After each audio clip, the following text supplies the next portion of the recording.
നമോ ഭഗവതേ വാസുദേവായ. ദശകം 11, ശ്ലോക 1.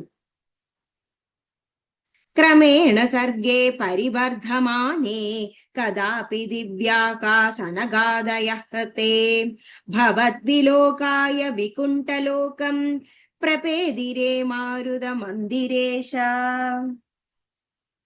ക്രമേണ പടിപ്പടിയായി, സർഗേ സൃഷ്ടികർമ്മങ്ങൾ, പരിവർദ്ധമാനെ വർദ്ധിച്ചുകൊണ്ടിരിക്കെ, കഥാപി ഒരിക്കൽ, ദിവ്യ ദിവ്യന്മാർ, സനഗാദ സനഗാദികൾ, തേ ആ, ഭവത് വിലോകായ ഭഗവാനെ കാണുവാൻ, വികുണ്ഠലോകം വൈകുണ്ഠലോകം, പ്രഭേദിരെ എത്തിച്ചേർന്നു, മാരുത മന്ദിരേശ ഗുരുവായൂരപ്പ. ഈ ദശകത്തിൽ ഹിരണ്യകശിപുവിന്റെയും ഹിരണ്യാക്ഷന്റെയും ജനനത്തെ കുറിച്ചാണ് പറയുന്നത്. അവർ ജനിക്കാൻ ഉണ്ടായ കാരണവും ഇതിൽ നമുക്ക് കാണാം.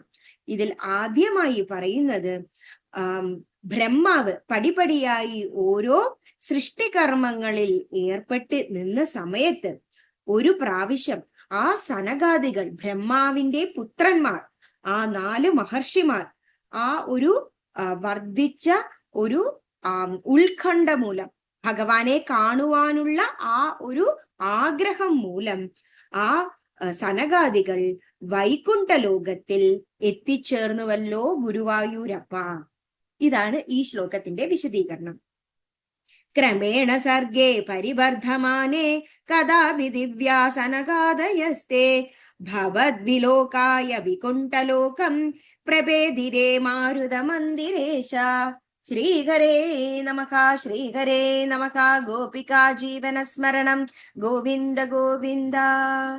നാരായണ അഖില ഗുരു ഭഗവൻ നമസ്തേ. Thank you.